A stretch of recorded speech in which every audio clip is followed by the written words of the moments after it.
Anyways, so yeah, tonight we're gonna open with Nintendo Direct, then we're gonna be doing Tears of the Kingdom, and then we're gonna be doing sorry, I'm getting the yawns. It's my first time, like, I find I yawn way more when I first like wake up. So, or like when I first start all the Nico arcs and just a pile of Nico arcs. Oh my god, I can't believe it's a Nico arc Direct. Unbelievable. We've really needed some Nico arc updates. Love that Nico arc. Yeah. Wow. Like, can't wait to find out about all the Nico arc news. This really increases my mood. It's just pure dopamine. It's just a pure injection of dopamine. I haven't ran into any JPs yet. I'm scared since I don't know what all he does. Actually, one of my close friends, I did get a sitting with them a few days back, and they play JP. So I kind of know a little bit about what JP does. The big one is he has like his projectile, but then he has like a projectile that does a command grab. And knowing the difference and reacting to them appropriately is like really, really important with JP.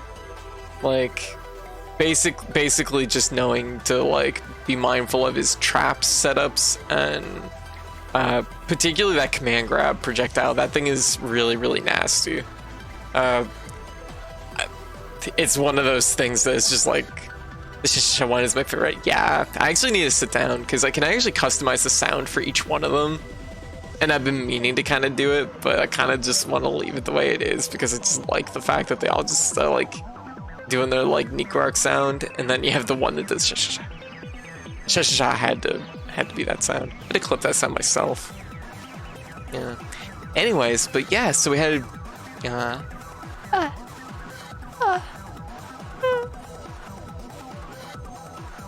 sorry. So we had Nintendo Direct today. It actually happened this morning. Had I realized that it was happening in the morning and not in the evening, I would have actually probably just kept the stream going for another hour and just like stayed up for it, but I didn't. So yeah, we had Nintendo Direct. So what we're gonna do is we're gonna just go through it quickly. I'm not gonna lull too much on anything I don't have much to say about. I did already watch it or see it. Daryl, how you doing? So like I have seen it before, just like, but I just wanted to go over it a little bit. You realize it's so early, yeah. Yeah, because both me and White were about to go to bed and then the Direct started. Yeah, I was like cooking food in the middle of it, so doing good. I has Trongle now. It's time to party. Oh, Trongle time. Oh, I hope you're all like excited for the Trongle video. I'm like making plans for it already.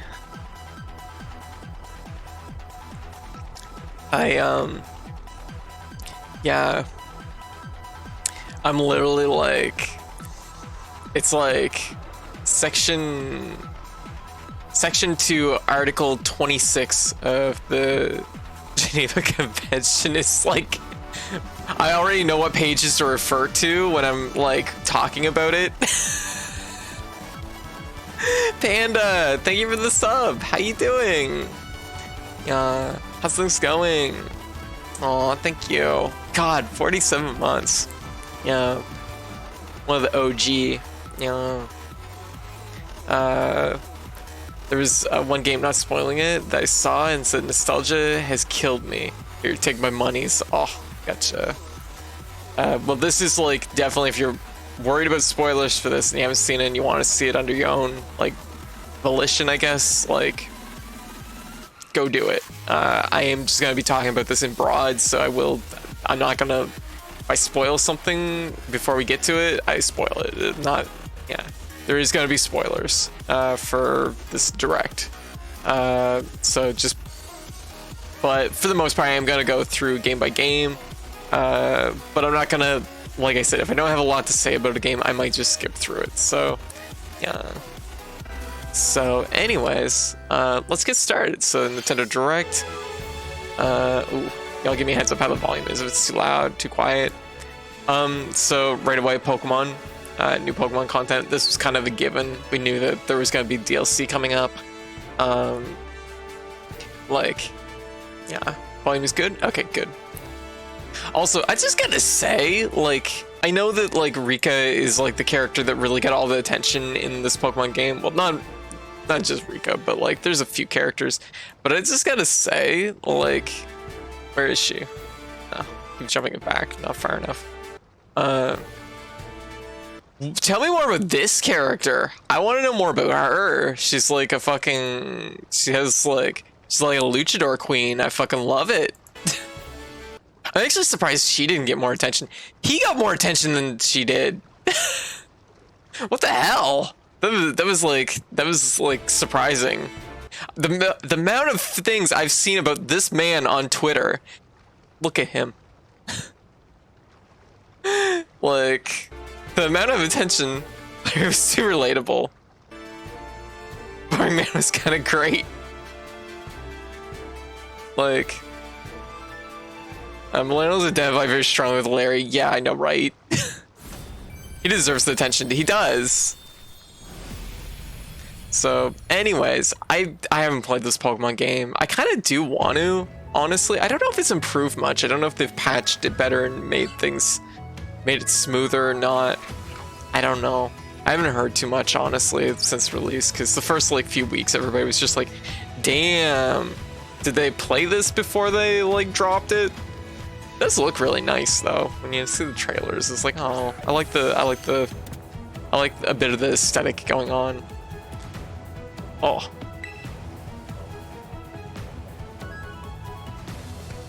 a pupper. Oh, two Moses. But yeah, like I heard the game itself was actually really good. It's just it needed more polish, which this is like, it should really be a lesson to like Game Freak and Pokemon Company and Nintendo that it's like, give your team more time to work. They can clearly make a good game, but if you don't give them time to work, it's not going to be polished. Like, this isn't about the quality of the game itself. It's about like giving you know, your team's time. I heard a lot of issues, but I only ran into one during my playthrough. Okay, that's not too bad then. This is the best-selling game so far. I think it is, yeah. Which probably is only going to discourage it farther. Yeah. Oh. Ocean Disc.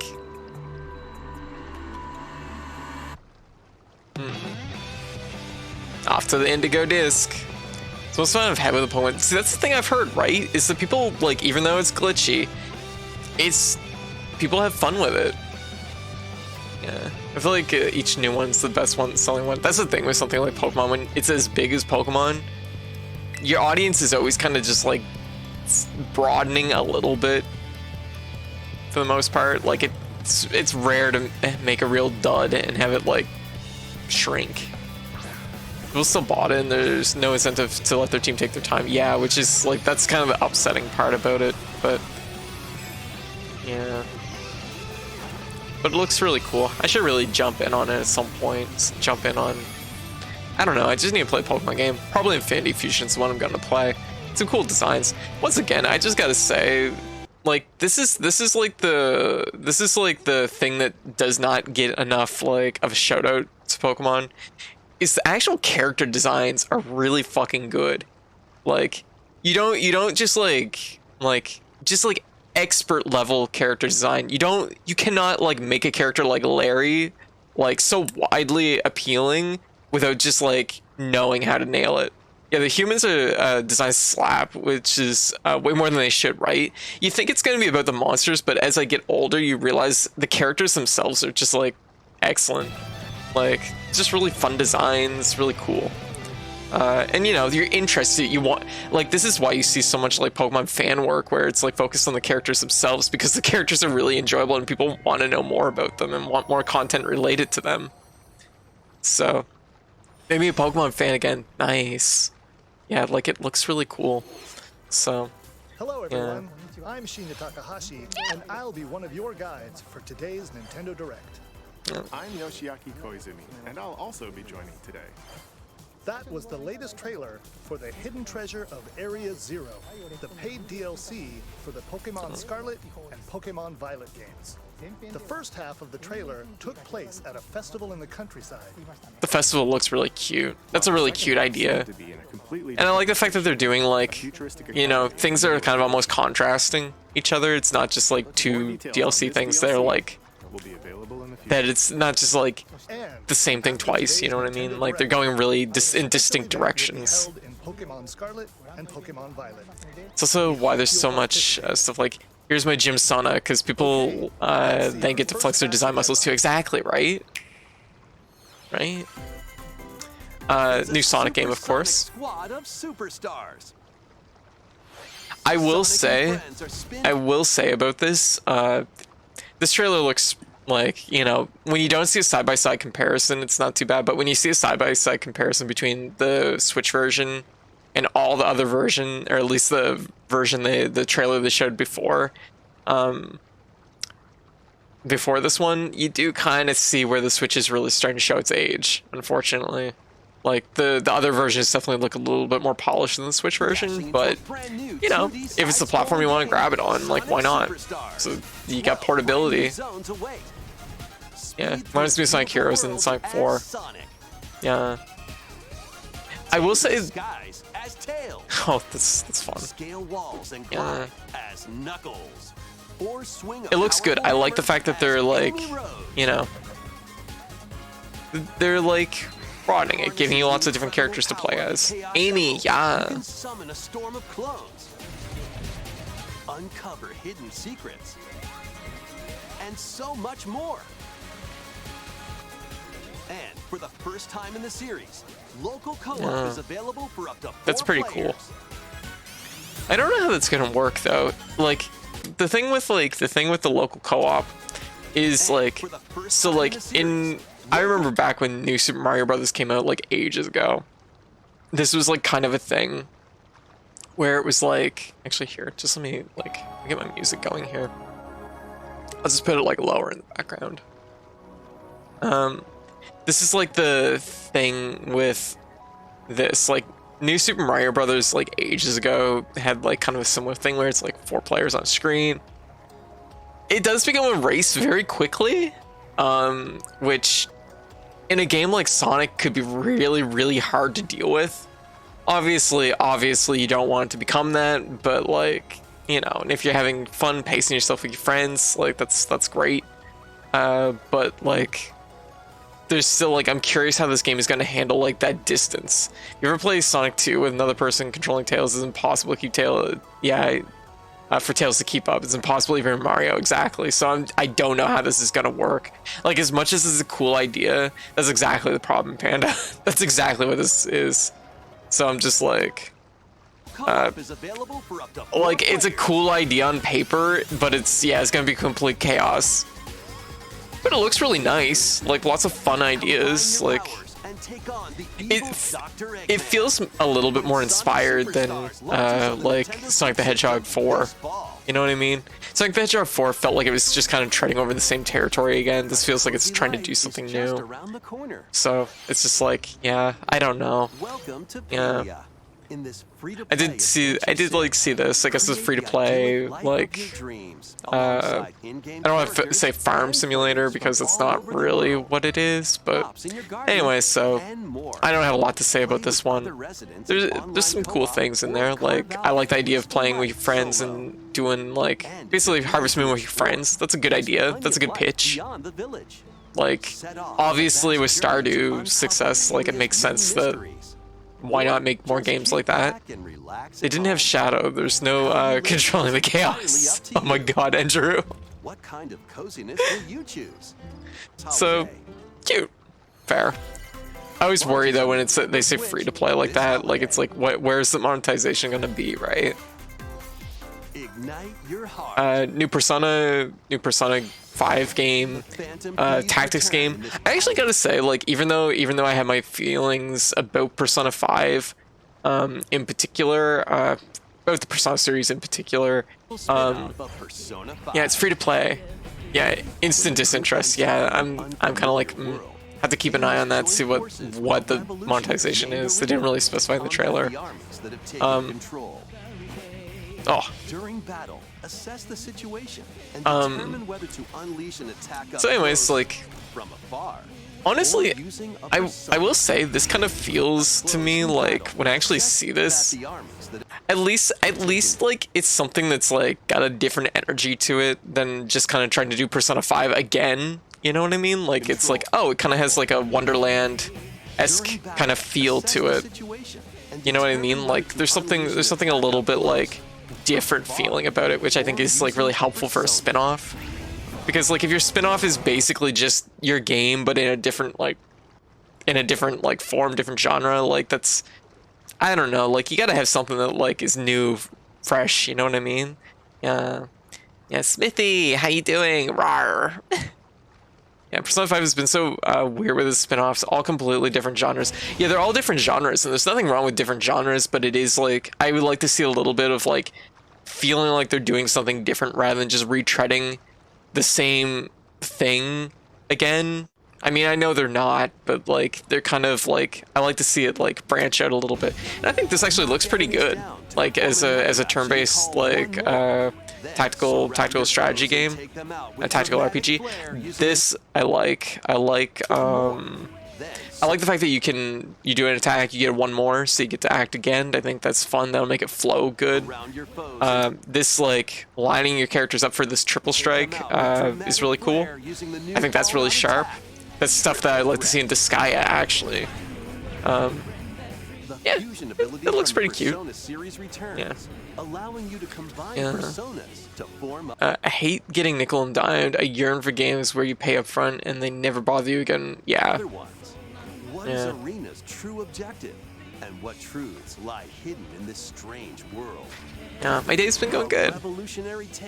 So, kind of cute. Like, probably not gonna be something I buy, but like, it's still, it's the first time I've seen something from Persona 5 that I'm like, yeah, no, that looks like kind of an interesting spin-off. Step into a Saturday morning cartoon.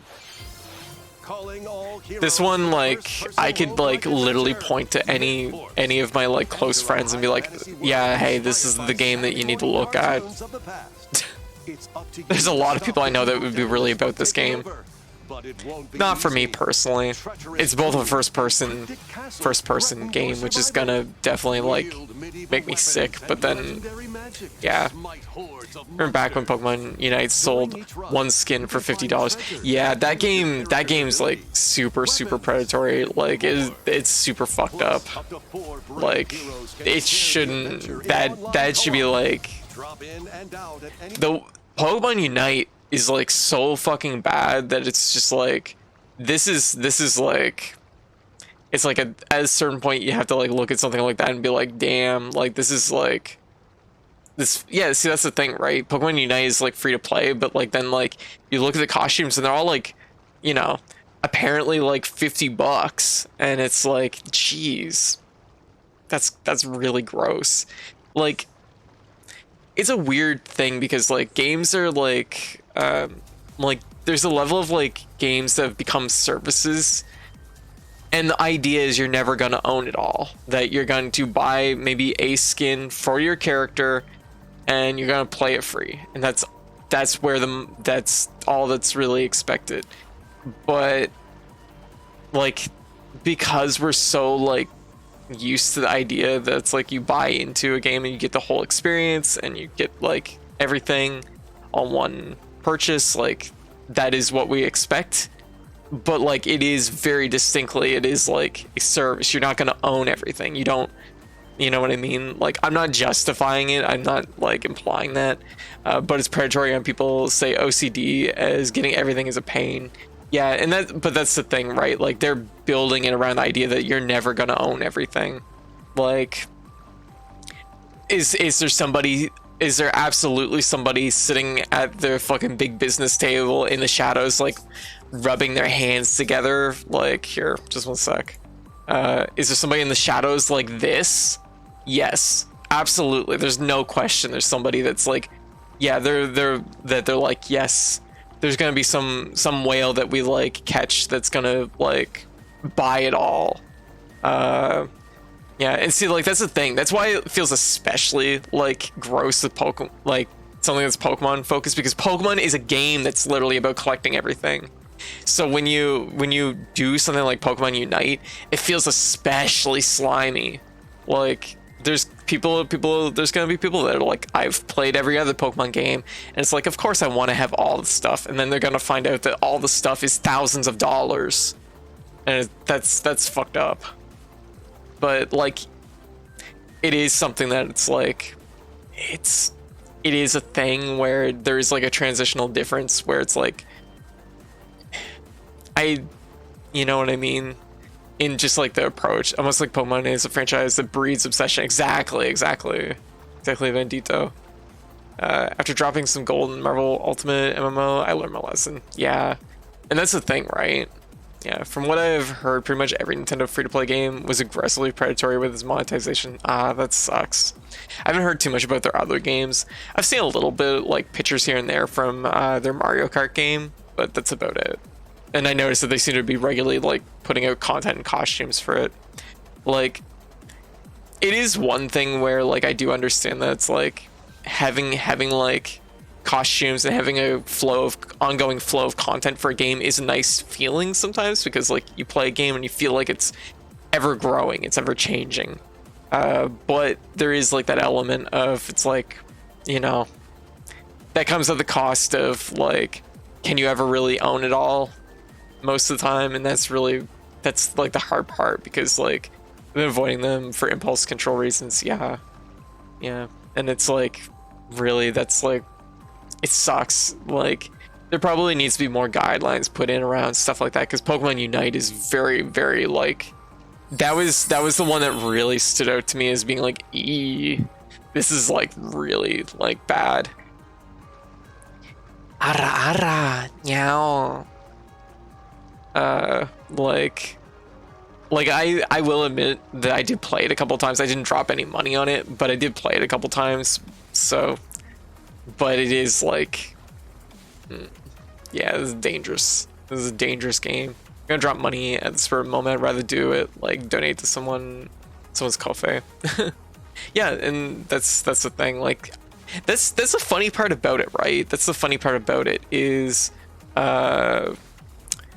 like, and this is very true about like the Pride-a-thon. Admittedly, I did go over my spending cap on it, because like there is an energy to it, and it's so much easier to drop money on something that's like, I know this is going to a good cause, which, you know, I don't regret it, but it is like, it was much easier for me to like just like drop those donations here and there, and it was like, oh, that's happening very quick.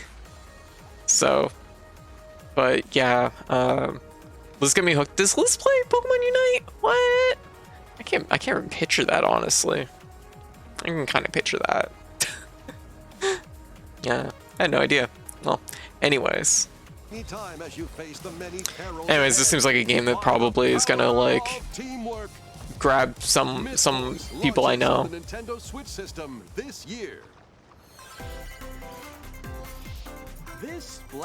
Okay, I'm not going to talk too much about Splatfest. We're just going to jump through this one because it's just the next Splatfest. It's ice cream. Do you like ice cream? I like all three of these.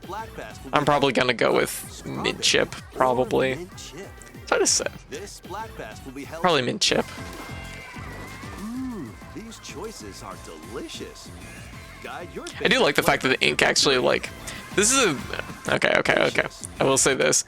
As a Splatfest, though, this is a really good decision because it's like, yeah, I'd like to follow up with donate responsibly, yes. Yeah, there's a reason people tell you to put your oxygen mask on first. Yeah, like, it's always important to, like, pace yourself with that sort of thing. Like, you never put yourself in a bad position, like, trying to donate to a good cause, right? You're not... It's you know, you got to also be responsible for yourself, right? Vanilla for me, baby. French vanilla makes me homesick. Oh, gotcha. Yeah, that's fair. I get that. Yeah, I kind of on a similar topic. I remember as a kid, so there used to be like this little like fruit stand that was near me that had ice cream. And this is back when I lived way out in the like rural sticks. I lived in basically the forest. and like there's this little like stand that had like they had like fruit and they had ice cream. I mean, I say a stand, but it was like more than a stand. It was obviously just like a little convenience store basically, but it was like family owned. Anyways, but they had this one flavor. Actually, it wasn't even flavor ice cream. Now that I think about it, it wasn't even like from a container. It was actually just from their cooler.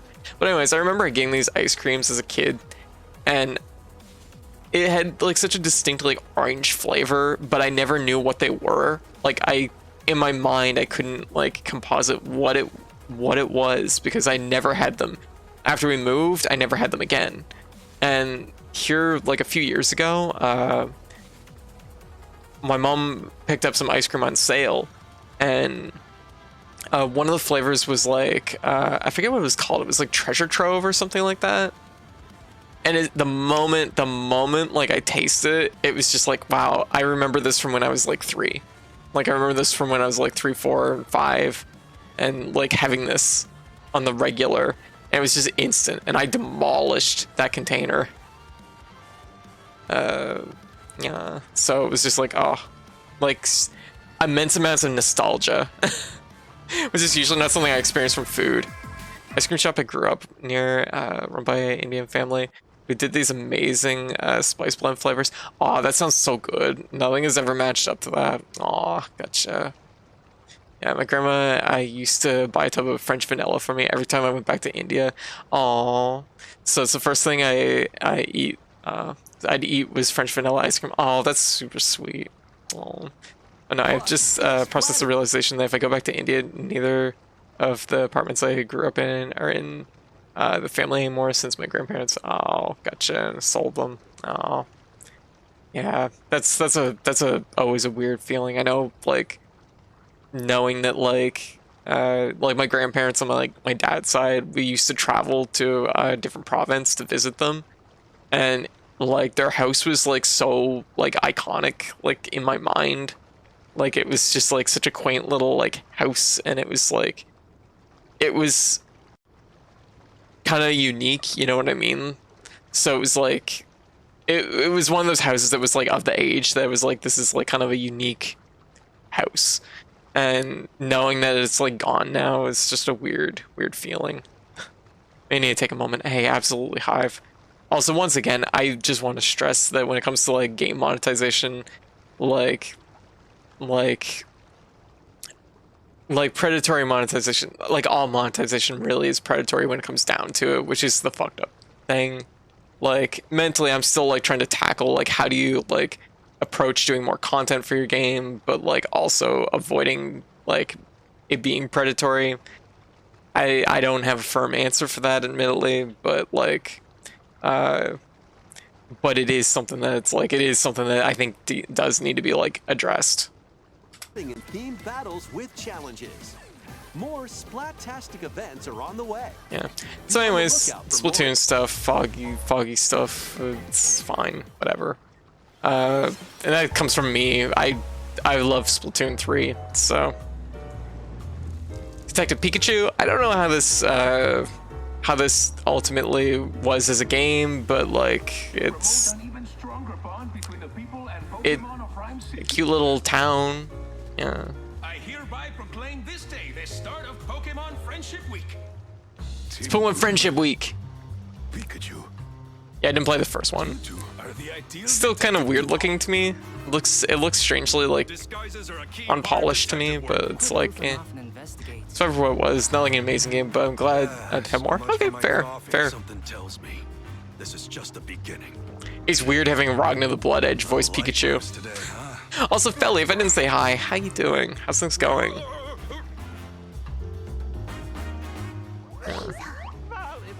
Ragnar the Pika Edge. Doing good? Yeah.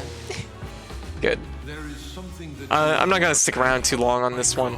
Like, A great detective. it's more Detective Sure wish Pikachu. somebody would bring me some coffee. There you go. Don't have a lot to say about it. Okay, so this is the big announcement of the day, which I think there was rumors kicking around like a day or two before that this might be a thing. And I figured it was something more from Square, because Square's been kind of going back into the library, and yeah, I don't think anyone that's had this on their bingo card. Like it was kicking around. One of them, I was excited for another game. There's a couple of good games on here. Like it was a pretty good direct. Yes. I was about to say, Square's been digging into their like library and remaking games and re-releasing games, remastering games. So I was like, I bet this rumor is probably sparked from something that Square is doing, but people are like thinking, because the rumor seemed to be that it was like something Square from the Super Nintendo, and it's like, okay, interesting. And of course people jump to like Super Mario RPG because, like, you know, Nintendo fans are like gonna jump to the thing that's most like memorable and obvious to them, which would be Super Mario RPG. Super Mario RPG, look at that. Actually, really, it looks really good. I think they did a really good. I think the thing that stands out is the fact that they kept the art direction instead of like changing it really like dramatically. It is changed dramatically, but it's like, you know what I mean? Like the art direction in itself. Yes, people have been clamoring for Chrono Trigger, and I kind of felt like Chrono Trigger might be in the cards too, because like, of course, they had the Chrono Cross remaster here the other year, and time-wise, it would make sense. But it's been, but it has to be done well. Exactly. Oh, absolutely. Like if they fuck up a Chrono Trigger remake, like that's gonna be bad. But the thing is I think like this is the approach they need for a Chrono Trigger remake, is something like this, where it's just like, just visually like keep the game identical, but just like make it visually like, you know, step it up, I guess. Bring it up to date, I guess. That would be the term. Considering Chrono Trigger next 2D, and see, that would be a good thing to do. That'd be a good approach. Like the Live Alive remaster did great. Yeah, exactly. And so I feel like Bahamut Lagoon is in the same category. Yeah, I would say I would agree. Like you can tell that like Square's like their eyes have lit up because they've had some success with like digging into their catalog and doing stuff. And apparently even they've been talking about doing a. Apparently the staff wants to do a remake, or well, probably a remake of Final Fantasy VI, which would be nice. It's just, we'll have to see how that shakes out, I guess. 6 is probably the most dangerous one for them to handle, honestly, because Chrono Trigger, you can literally just like update the visuals and your game is like perfect. 6 has such a like artistic like end to it that like if you're updating the visuals, like you're gonna be having to do a lot more interpretation of like how much Amano style do you like dip into with like Final Fantasy VI. Chrono Trigger, literally, it can just look exactly the same and your game is perfect. Make sure, yeah, and you need the suplex, you gotta suplex the train, exactly. Like, Final Fantasy VI is a much harder game to remake than any of these, like, when it comes down to it. Yeah, Final Fantasy VI has some of the best pixel art on the Super Nintendo, exactly. And like the thing is like anytime you see like Final Fantasy VI done in like, you know, 3D, when you see Terra in 3D, like in like Dissidia and stuff like that, there's a very distinct, like they're capturing a lot of like Amano like energy with the design, because it's interweaving with like 6 is like is that style. They already ruined 6 by making the translation more accurate but less flavorful. I could get into that personally. I could get into that. Look how squat Mario is. What a tiny lad, I know, right? I could get into that, which is that I actually hate the DS translation for Chrono Trigger. I think it's more accurate, but it has so much less flavor, and it just bothers me to no end. Like it's like I play it, but it's just like kind of nails on chalkboard, like in the background for me, because it's just like none of the characters sound like how I remember them sounding, which is like, it's frustrating. They also ruined 6 again by applying a smoothing filter. Yeah, that was another whole fucking kettle of fish and calling it an improvement. Yeah. So it's like 6 is like a hard one to remake.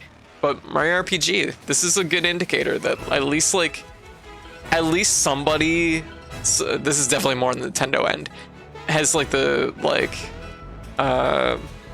knowledge base to know that it's like you don't want to change it dramatically. Keep it like this. This looks like a 3D version of the original 3D assets they used to make the game. Like that's what this looks like. It just gives it like a crispness more than anything else, rather than, you know, where it actually shines the most. Yeah, well, the water, right? Where it actually like pops the most and has the most like of its own character is in these little like cutscenes, which are probably when they introduce the characters, like, you know, which is something that it's like that's a good way to do it. Like, yeah, I'm curious about the meter. That is a new addition. That is something new.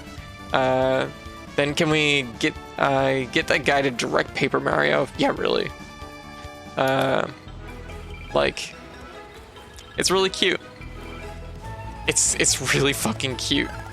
And like I said, this is what the game looks like. It's just taking what already kind of existed and just like bringing it up to date. So it's just really sharp.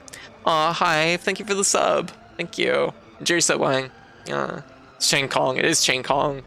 Yeah. Like, it just looks really nice.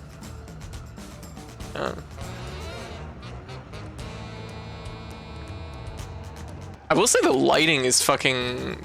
Actually, that's another thing I want to say about this, is the lighting is really fucking good. There is really nice lighting effect going on. If you look at like kind of how it like has a little bit of a blue gradient around the edges here. And then like the lighting in this is just fucking stellar.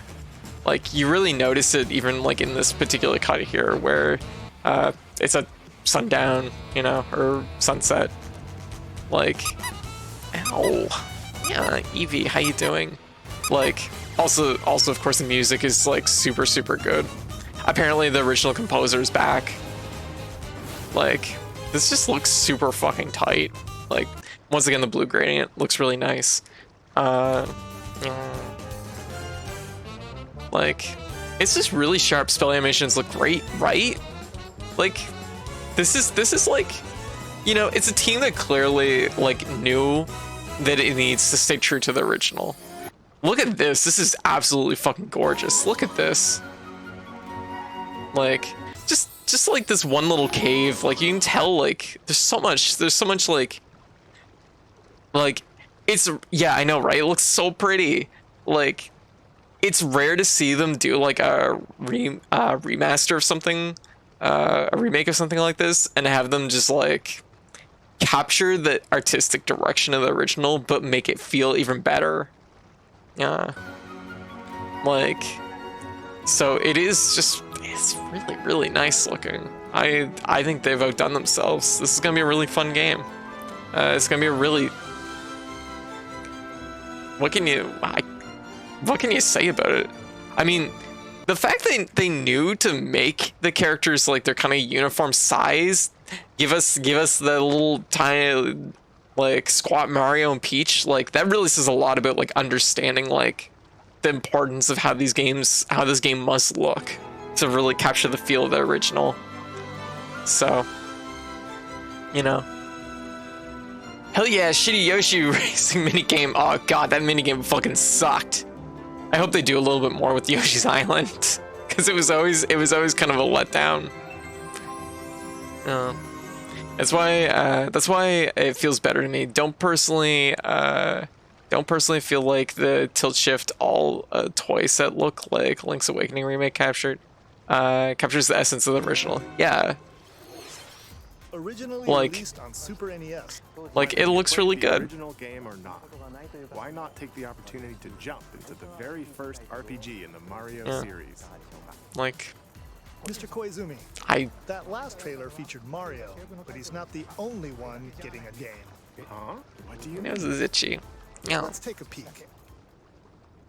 So like, yeah. Also, Peach finally getting a game. I know Super Princess Peach exists. We don't talk about it. Anyway, so Peach is finally getting a game. Do you know if Square's even working on that?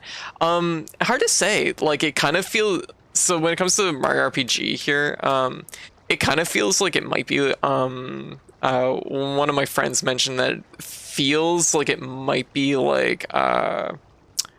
what's it called? Trying to remember the name of the company. Grezzo, the same team that they got for Link's Awakening. It kind of feels like it might be, just because like that's kind of their thing.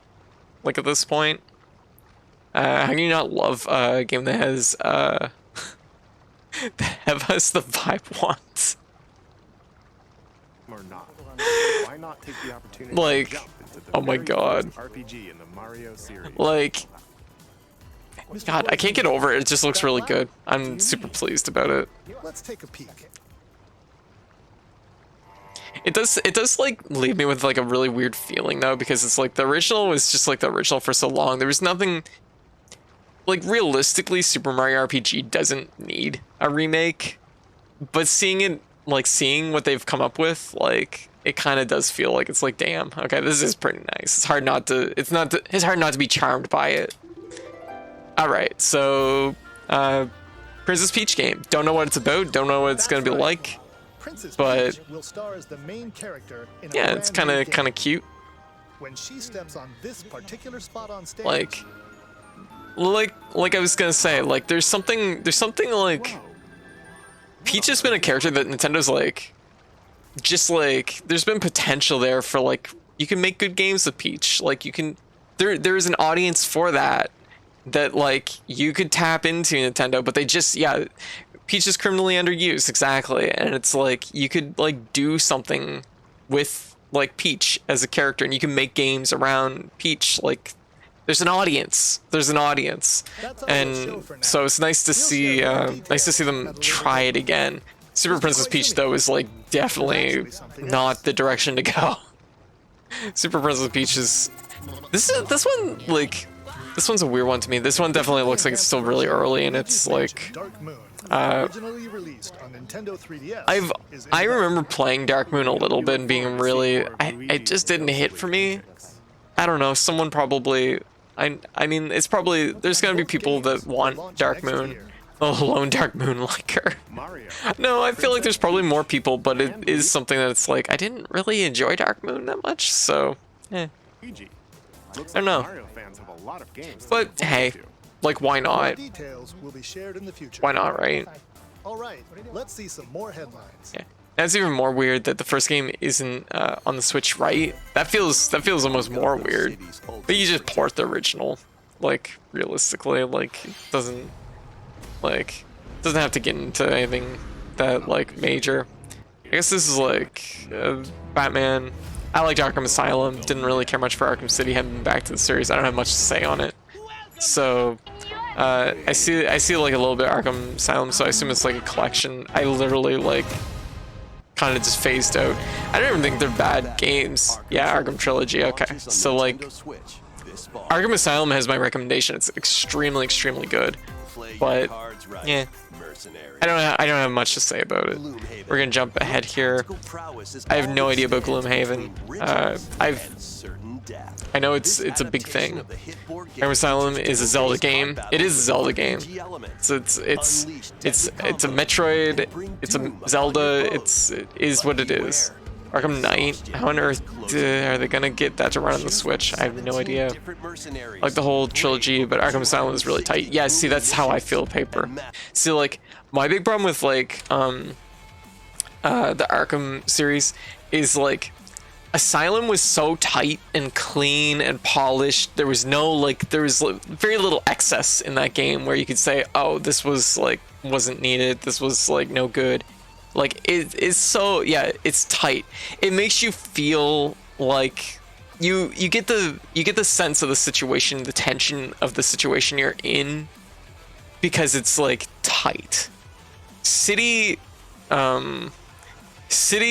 like more.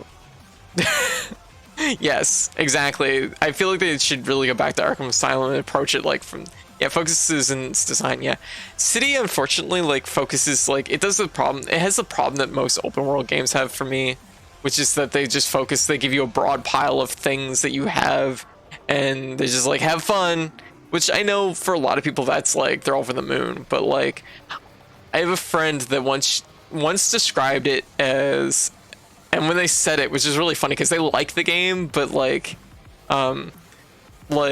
yeah, I will say City does have good boss fights. Yeah. But they described City as, it makes you feel like Superman, flying down at any given moment from the sky to punch a child. Like, that's how you feel the whole time.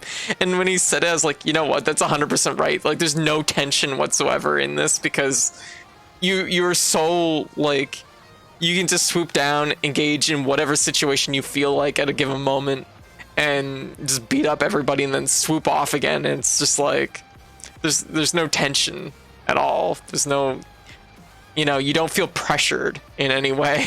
Which for some people that's gonna be their jam. For me personally, it just doesn't hit right. The Arkham Asylum felt like, it's like, damn, I'm stuck in this place. Cannot, like, you know, you have to work your way through getting out. Yeah, APM, yeah, right? Master over 1,000 abilities. Yeah. Luigi's Dark Moon remake, to be specific. So Gloomhaven, I don't have much I can say about it. Just Dance, don't have much to say about it. I'm actually, like, I know the Just Dance series actually does sell, like, quite well, from what I'm told. Yeah, when they open up in City, they lose the Metroid-y elements because you can go everywhere exactly. I do miss some of the brawling mechanic from City. I will say City did, like, its actual combat engine. Like, it was, like, they did, like, step it. Yeah. When going back to Asylum, though, yeah, they did, like, step up the combat, which is, makes sense, right? Like, after doing Asylum, you can, like, look at it more critically and be like, okay, these are things we could add to the combat to, like, improve it. And it does feel that way. So, you're right.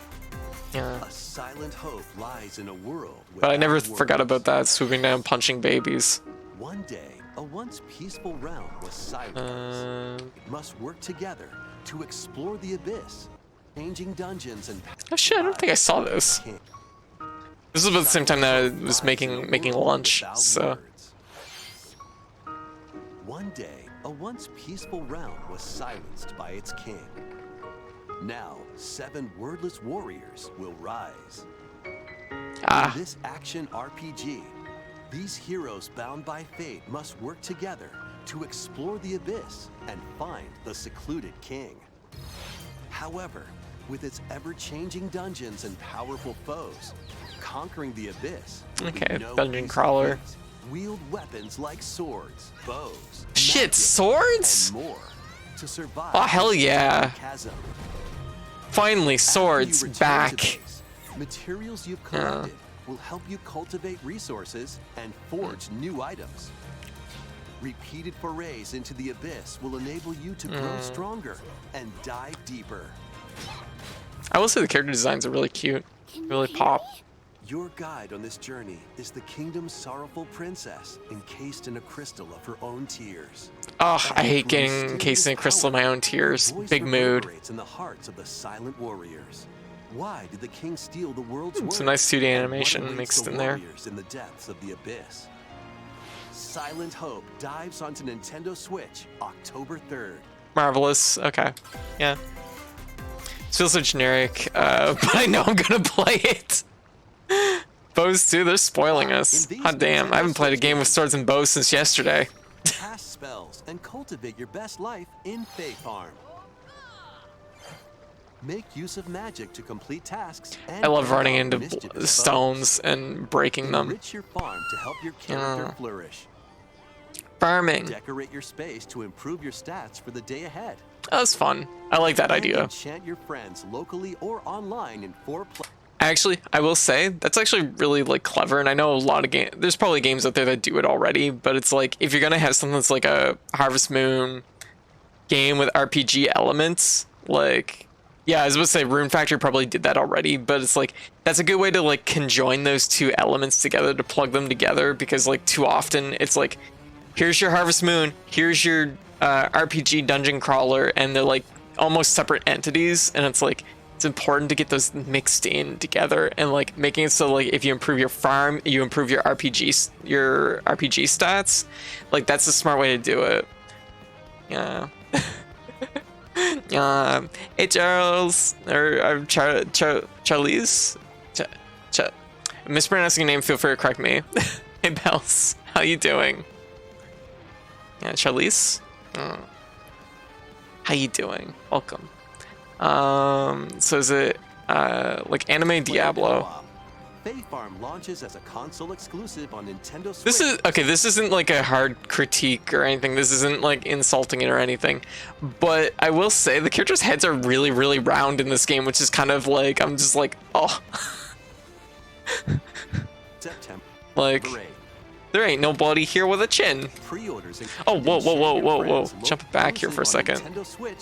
Look at this character. Yeah, just like fucking. Launches as a console Yes. on Nintendo Switch. September Yes. Yeah. Pre-orders, including an in-game bonus, are available now on Nintendo eShop. Well, fair. Like I will say, like Rune Factory is like it's a good formula. I like the idea of it. On paper, I like the idea of like farming RPG. Nothing wrong with that. Oh, we got ear wiggles. So nothing wrong with that. Oh, here, let me zoom in on that. So, anyways. Yeah.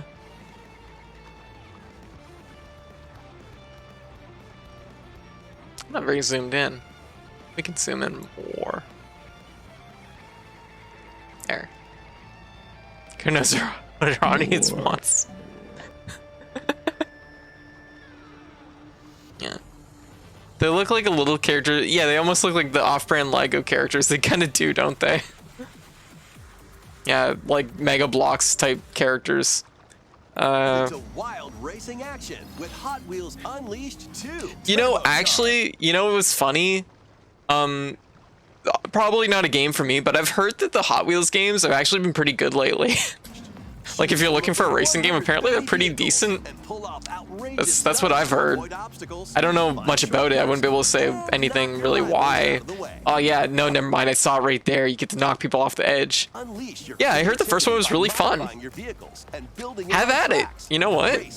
Yeah. I heard the last one had excessive monetization. Oh, gotcha. That's a shame. But yeah, well, hopefully they get that under control. Okay. Get your chassis looking classy in Manic Mechanics. Oh, I've been working on that. Grab a part, fix it up, and toss it over. Oh, this is actually really cute. To earn points in solo play. I think I saw this in passing, but I was also cooking, so. Treacherous pits, pesky UFOs, and other This is like, okay. This is like a low-key like genre that exists where it's like, I don't know what you call it, but it's like chaotic sorter. Like, I almost want to say chaotic trash sorter, but it's like overcooked. It's like moving out. There's like a bunch of games that are like this where it's just like get 4 people doing things and let chaos ensue. And I really, really want to play these games. Like I actually I see them like, yeah, I want this chaotic trash sorter. Yes.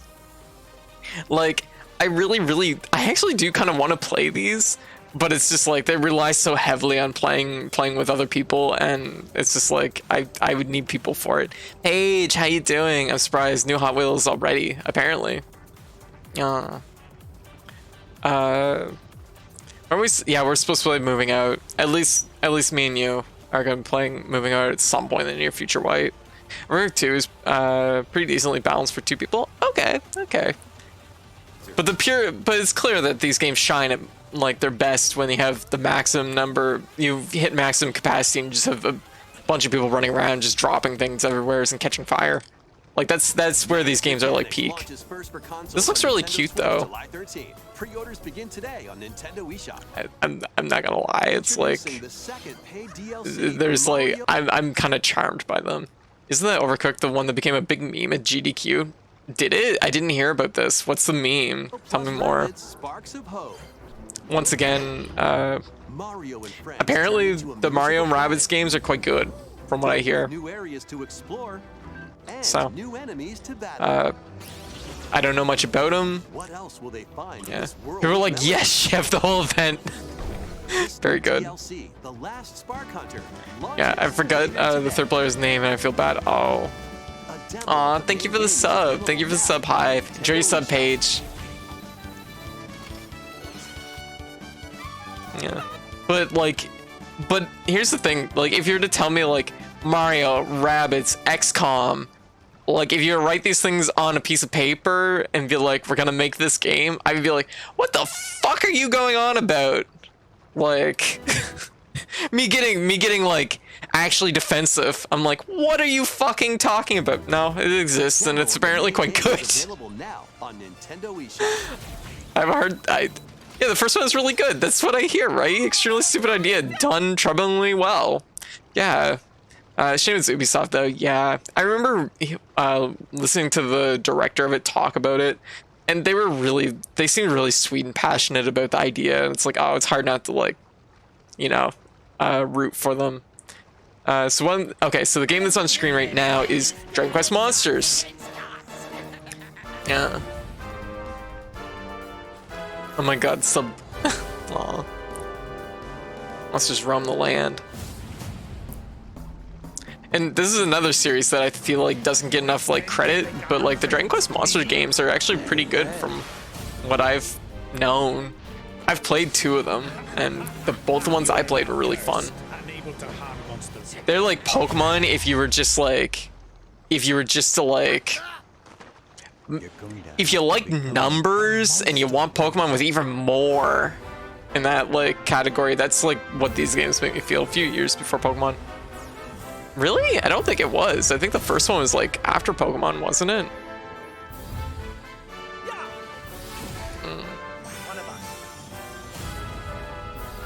But yeah, because I own the first one.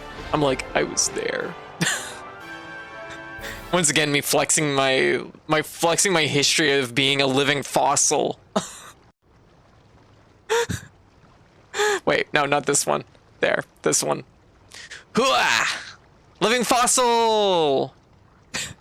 It's got fusion, yeah, it has fusion, which is fun. It's not quite the same as Pokemon Fusion, but like it's, yeah.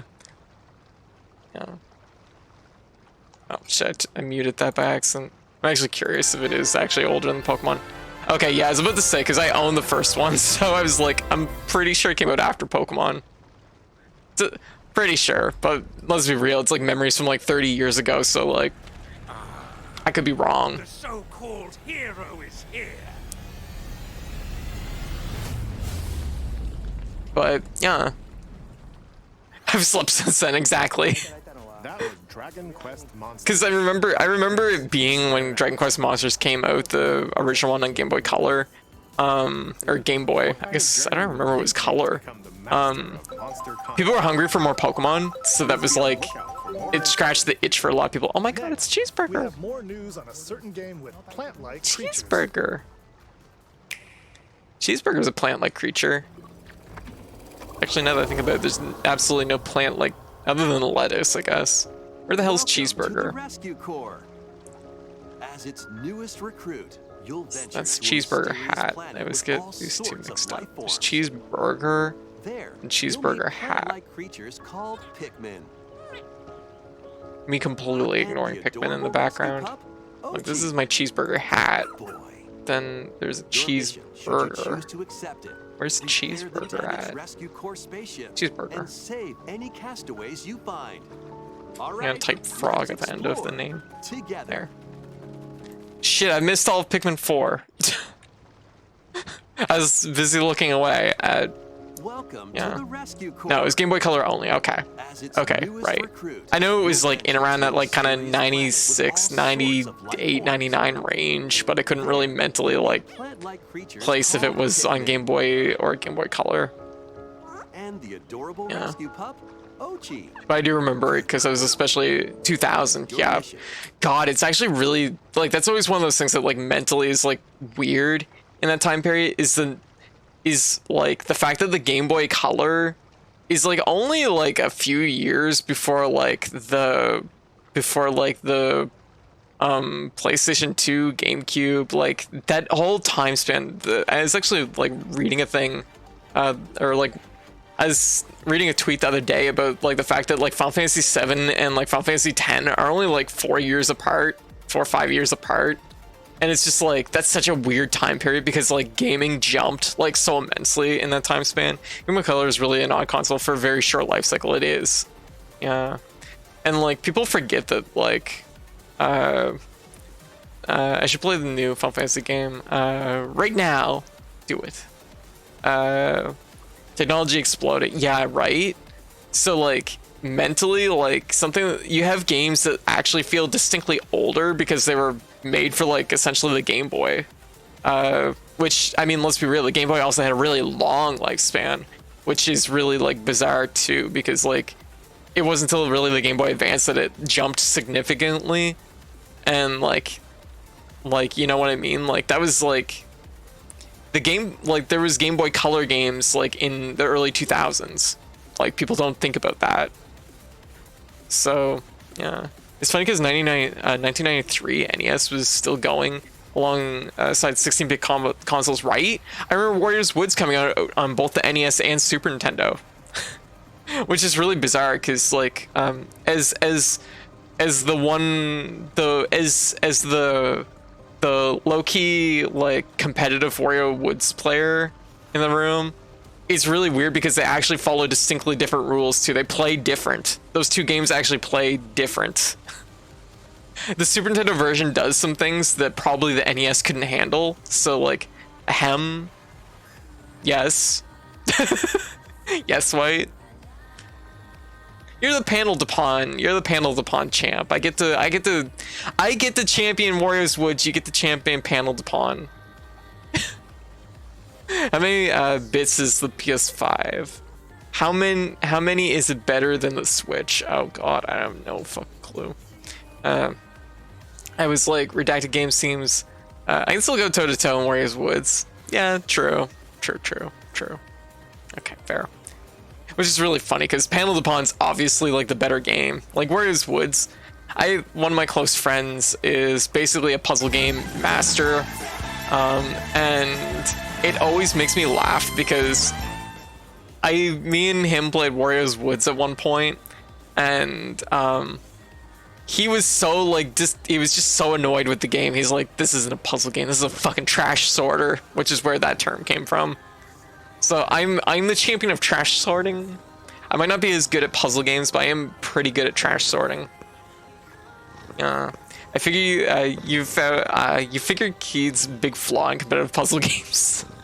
They never made Warriors Woods sequel, but they did make Panel to Pawn sequels. Exactly. Like Warriors Woods is like an okay puzzle game, but it's funny that it came out on both the NES and Super Nintendo like at the same time. Rescue Corps spaceship and save any castaways. Pikmin 4 looks kind of cool.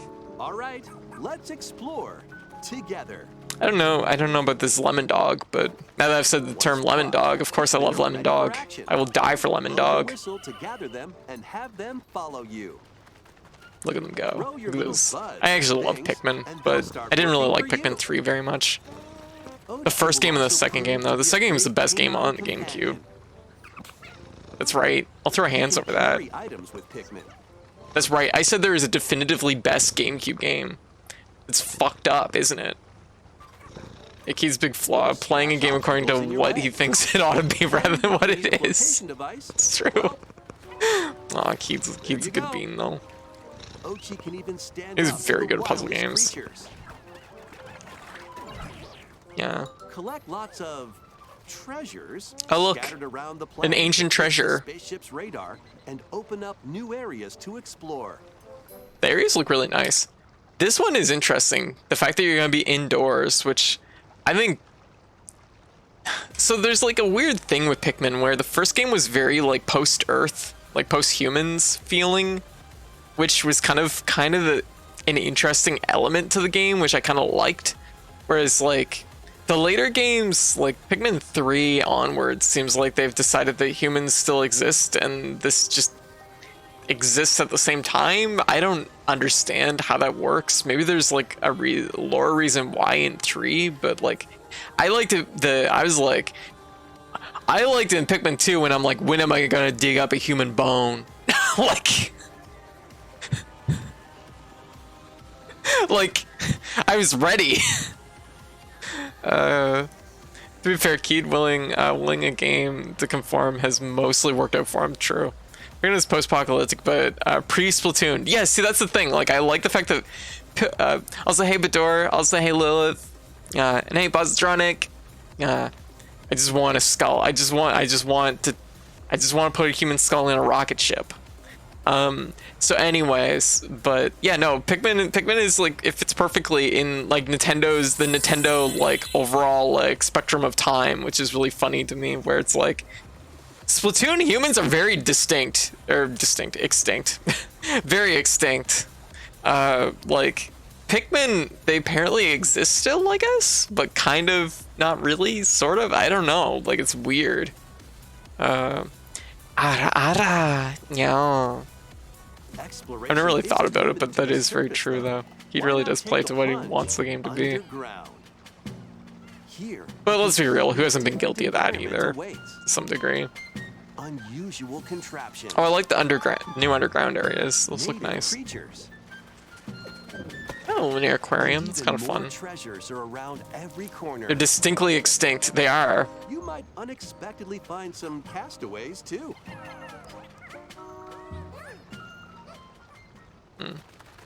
Hey, wait a minute. Oh my god. This leafy individual just nabbed the castaway. You've got to stop him. Oh my god. I love it. Battle. It's an all-in-one Pikmin. I didn't know I needed this. Omar's a werewolf. By strategically issuing commands to your Pikmin and Ochi. I do not like the implications of this. No. It's great. There's something distinctly cursed about it. It's perfect. By rescuing castaways, you'll be able to do more activities back at base camp. Also, I like the fact that like Pikmin, you know, Pikmin is like a game that like when you think about like the original, like the first two games, I know it's basically like it's like humans are.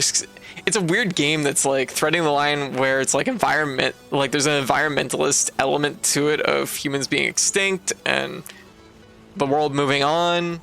But also at the same time, it's like space capitalism, and it's also like making you kind of aware that space capitalism is bad, but kind of in like, it's like, well, I also like collecting things. So there's a weird line being tread there, but it is interesting that it's both like kind of has environmentalist elements, but also anti-capitalism elements. Items to help make exploration more manageable.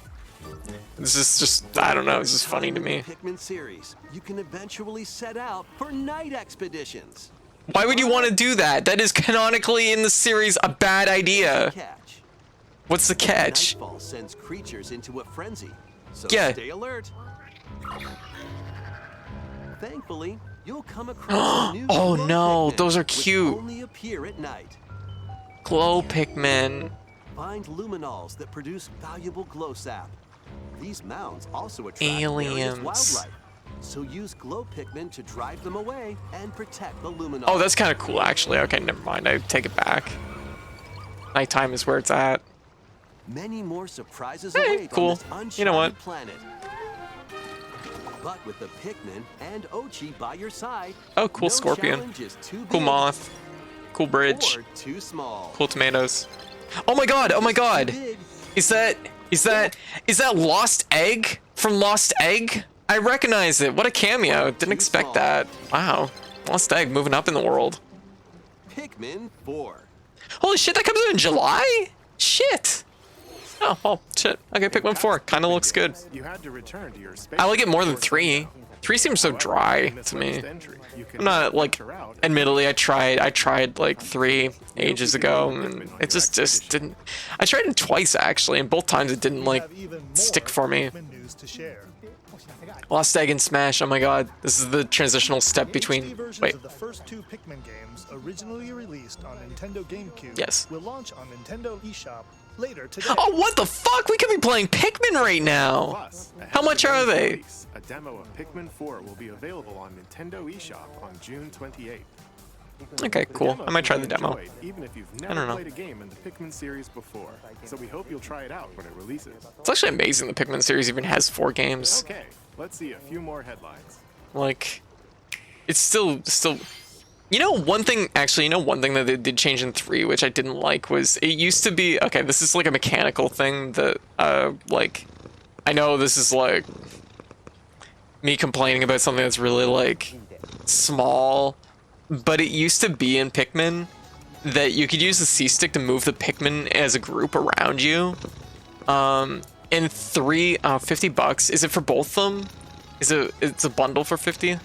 Each one for 25 is actually kind of an okay price, but I guess that's US, so that's like $100 Canadian, so I never see Pikmin fans with their neutral opinions on 3.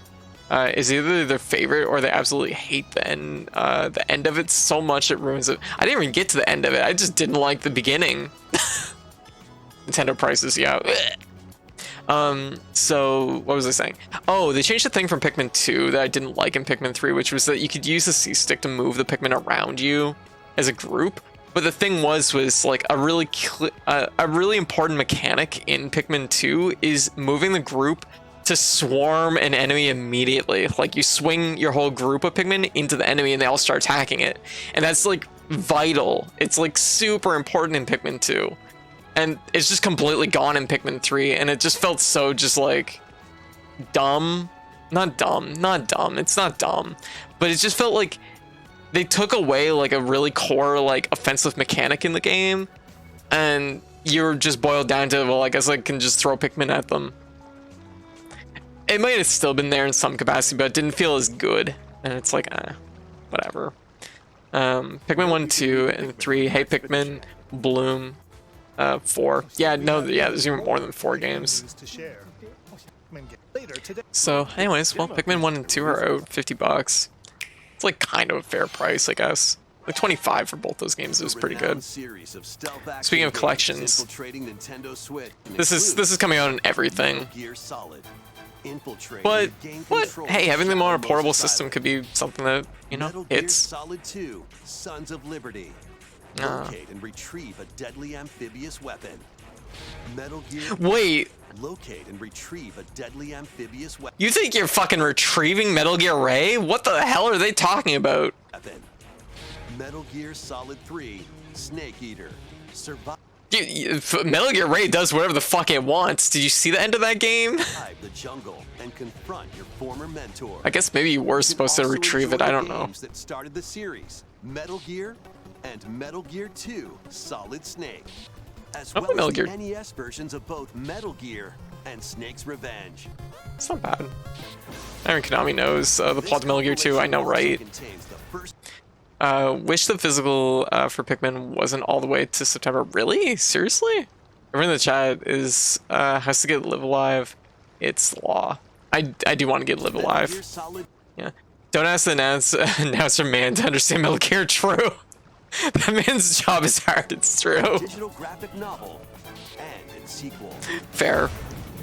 The only thing that's like really missing from this collection is fucking Peace Walker. If it had Peace Walker, that would be like the cherry on top. Yeah. Snake's Revenge has the bops at least. Strategy guides for each game. Yeah, give Peace Walker. Peace Walker's like I just want to like this is my Metal Gear opinions. Like Peace Walker's still probably mechanically and gameplay wise one of the best Metal Gear games. It turns out that stealth is actually really fun. Like stealth games are especially fun when you can break it down into like bite-sized chunks. Cause like the thing is then you can dip into like high pressure and then like ease off because that's what you want. Like, don't get me wrong, I like Metal Gear Solid and Metal Gear Solid 3. 2 exists. I like them, but like there is that like just like honestly, admittedly, it's really 2 that gets to me where like I play it and I have to just fucking take a break from it because the tension is just too high all the time. So like Peace Walker's perfect. Like chef's kiss. I hope Volume 2 has Metal Gear Solid 4, probably. I can only imagine that the second collection has Peace Walker and 4, and then, I don't know, I guess 5 or something. Who knows? Metal Gear Solid Master Collection. The first collection isn't terrible, though. It's like 7 games. It's pretty decent. But this is also coming to everything, too. Yeah, Portable Ops, and yeah, it'd probably be part 2, yeah. You know what I want? I hope the second collection has fucking Metal Gear Acid, because I wanted to play those games and they look wild. It's time to Oh survive. yeah, this one, I saw the announcement for this afterwards, that Vampire Survivors is getting local multiplayer for up to 4 people, which I'm like, damn, that's a good idea. Didn't even cross my mind. It's like, yeah, no, that makes complete sense. Give it multiplayer. To avoid enemies and Like, attack automatically with your weapon. it seems like a no-brainer now that they've said it. Swarms of increasingly stronger monsters will appear the longer you I don't know that Metal Gear Solid 4 can be released off Sony platforms. Maybe. Hard to say. It depends how long those contracts are gonna last. You'll acquire weapons and upgrades for your character, so shape them as you see fit. It seems weird to do a Volume 2 collection without it. Can now play together in couch co-op. And I assume if they calling the first one Volume 1, there's gonna be a Volume 2. Like, what else are you gonna put in Volume 2, right? Rumors lie in store. Find out when Vampire Survivors launches on the Nintendo Switch system, August 17th. Music didn't- and pigeons? Wait, Sounds pigeons? Wait, pretty what? Cool. You're a pigeon. Yeah. No, I'm not. Rhythm 30 Oh my fire. Nice try. Its way onto Nintendo Switch, October 31st. Wait, it's called Headbangers? What? Actually, here. Pigeon Tales. When Okay. Headbangers Yeah, Rhythm fair. Royale bops its way onto Bird game. Oh, actually, here's actually probably the hidden gem, the biggest hidden gem. Headbangers, no, the biggest hidden gem. Ready. Bird up. Yo, Penny is on the run, entangled in a This- chaotic audition that this veers game way off script. captures so She's much managed to fucking make a energy from powerful like enemy fucking and a new 1995 or 96. platforming adventure from the team This is so behind much Sonic fucking Adventure. like PS1 era Saturn energy. Like, this game looks really fun. Escape the clutches of the grouchy Emperor Eddie. Yeah, it looks like it looks like a long lost Sega Saturn game. It's really cool. Pushy penguins and power up Yo-Yo to protect Like, if you didn't like enemies look at this from game, miles like away. look at it now. You can Like, also put your speed running skills to the test in time attack mode. to Like, it looks really unlock special fun. items, absolute Streambo energy. pages, Yes, and more. This is your big break. After all, it looks really cute. take the stage when Like, this fucking logo just takes me back to like old school like Sega like energy. I'm trying to think of like some references. Reminds me a little bit of like old school like Sega, old school like Treasure, like stuff like Dynamite Heady and gosh, like yeah, like really just a nice looking game. I will say I'm not super crazy about the color scheme, but I understand like it has to kind of be this way to capture that energy. So you know, but kind of a hidden gem on the mix of it. Plus it has yo-yos. I fucking love yo-yos. Yo-yos are sick. It's a trans girl thing, probably. And help Penny and Yo-Yo escape the clutches of the grouchy Emperor Eddie. Yeah. Pushy So anyways, it penguins. looks really cute. You can It's really special cool. items, complete secret Love to see those. stages, Love to and see those 3D more. platformers. This is your big break. Nintendo, Yeah. So very rev nice. up for Wave Mario 5. Kart 8, more stuff. A brand new course is racing into Wave 5 I kind of like this giant like bathroom course. of the Mario Kart Bo, how you doing? Deluxe Yeah, Booster Mario Course Kart. DLC. These are for the trans community. It's true. Squeaky clean sprint. Look cute. I should really grab 8 at some point, but it's so expensive. Oh shit, that's right too. I forgot. Clean sprint. More It's my characters boy. It's Petey. That's who I usually played in Double Dash. Mario Kart Double Dash. It's the only thing that made Double Dash like bearable for me. From So much Mario Kart DLC though. It 7, really is. Wiggler. It is like a season pass though, so you are getting like everything in one chunk. So it's kind of And nice. from Mario Kart Tour, Kamek. What? What? How did you fucking say Kamek? And from Mario Kart Tour, Kamek. What? What?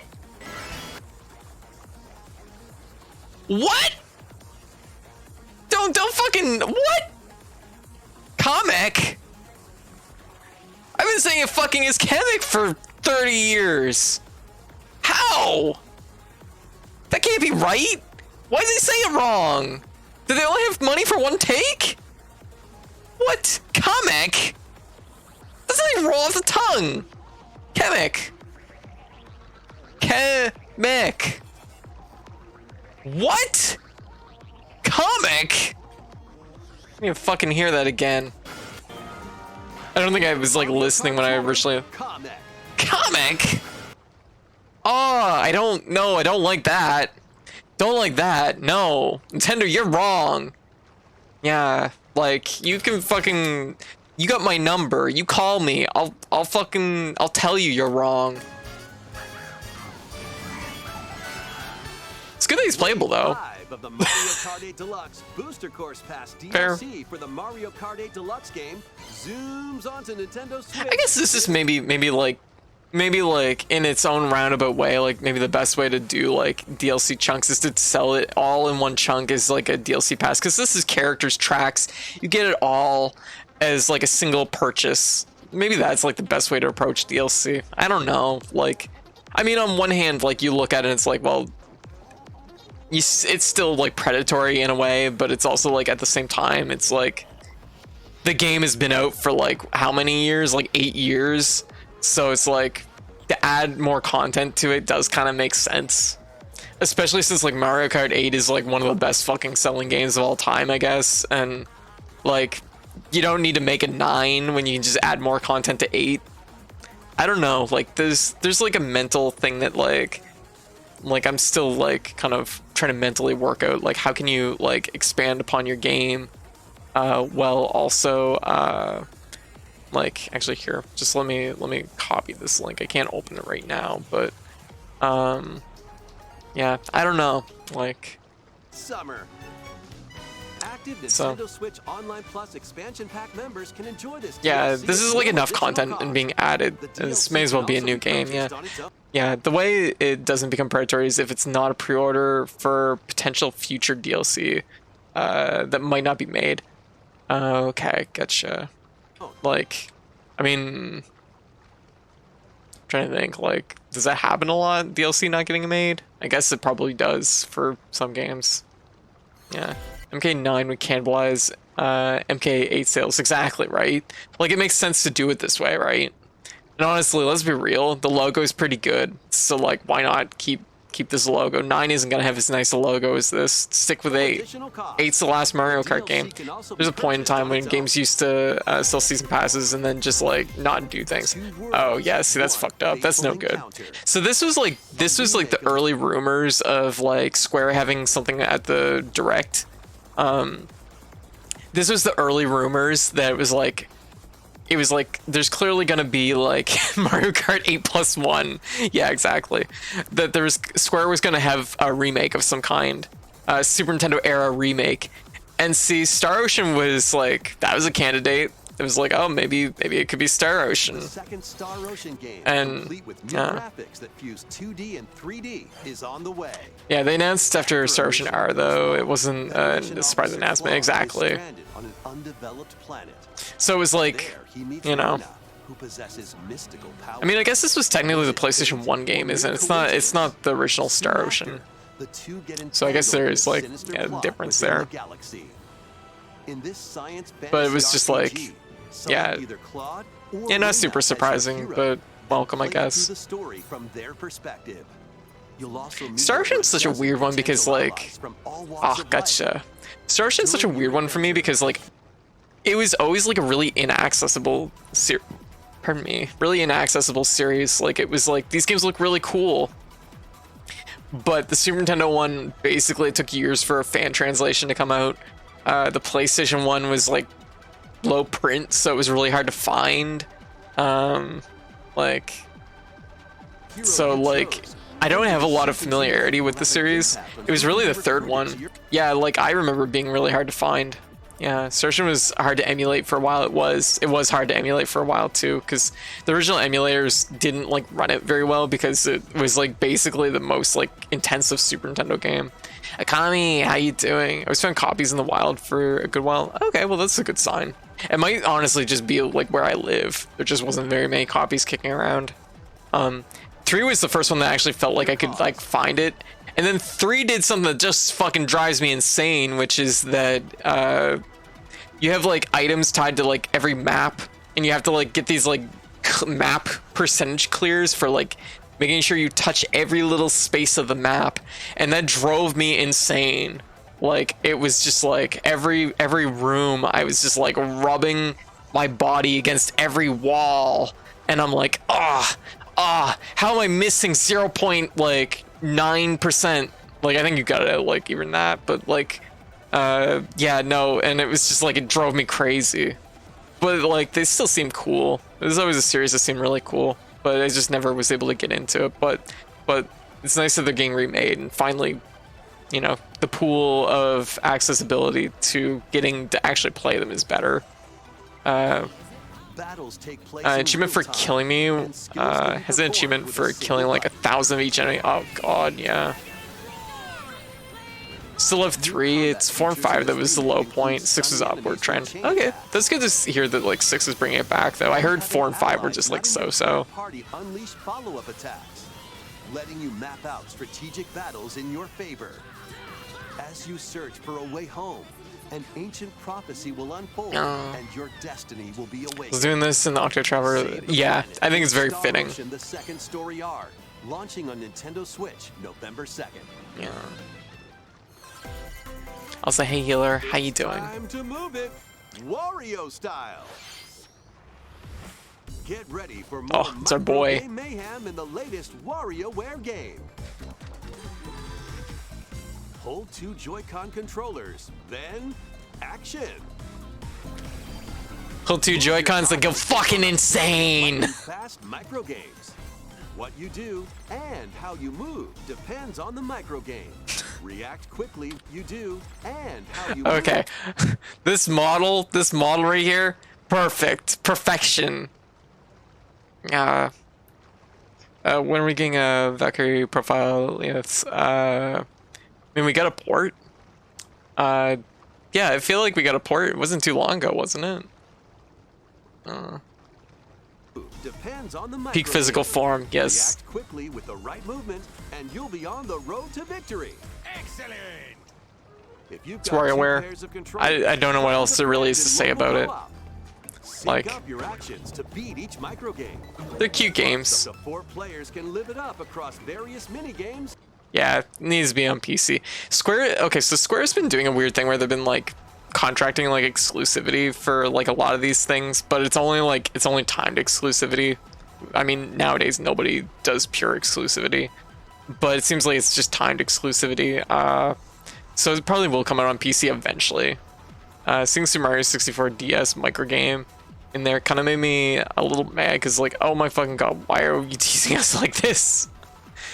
It's so weird that they don't port that version of Mario 64. They always port like the original version of Mario 64. Yeah. In party mode. For example, this dicey board game is going to keep you on your toes. Good board game mode, perfect. Get your body moving in over 200 lightning fast micro games.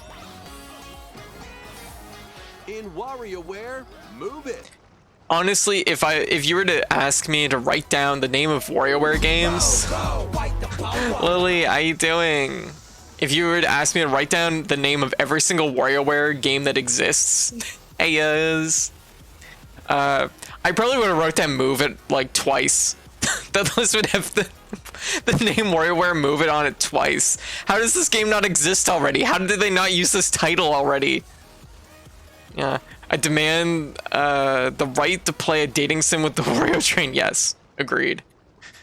Where is our Wario dating sim? Let's be real. Like, come on, Nintendo. Don't be a fucking coward. The people want it. The people demand it. He was so into it.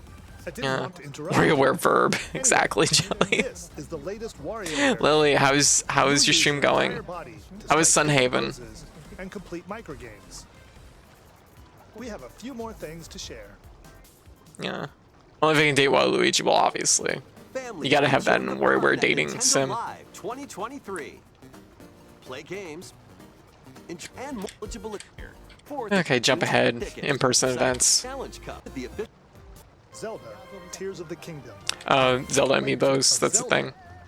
Very cute. What are they gonna do? Who knows? Hey, I hope you get Zelda's outfit for Link. That would sell it for me. Perfect. I'm sure there's gonna be like DLC for like Tears of the Kingdom at some point. Yeah, I'm expecting Tears of the Kingdom DLC. It's gonna happen. The problem is that people demand them dating sims. Yes, I mean that's what I want. Give me the Wario dating sim. Why is there no hot furry? Yeah, okay, that's actually a better point. That's a better point, Hive. Where's our Raru amiibo? Like, people want that. That's what we really want. Okay, so this is the other big announcement that happened today, which was Mario Wonder. And honestly, it took me a moment, like, looking at, like, okay, I'm gonna just jump it back here for just a split second. I was like, why is Mario so squatty? Oh my god, they melted him like a candle. What happened?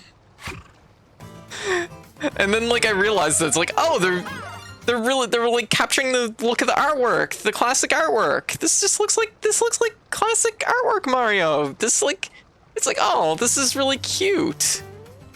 It's a weird aesthetic because it's like clearly going for like a little bit more of a 2D, like looking like it's drawn but kind of not. It's very weird, but I'm kind of here for it.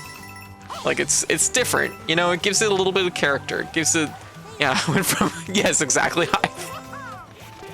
This is a little guy. It's his birthday, exactly. And I like all the fun little animations. They're really cute. It strangely has a narrator, which is an interesting notion. Like, I like the perspective of him not actually facing the side completely. Agreed. That's important. 100% agreed. Like, that's something that always felt a little bit off with the other Mario, 2D Mario, the more recent 2D Mario games. Is he, like, yeah. Oh, just like me, all torso. But yeah. Yeah, Mario's consumption of mushrooms finally catches up with him. Yeah, pretty much. The music sounds zany too, yeah.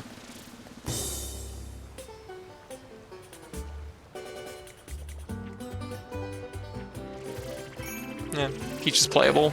It's short Peach though, but can't win them all, I guess. Daisy's playable, which is a big win. Long Cat Mario.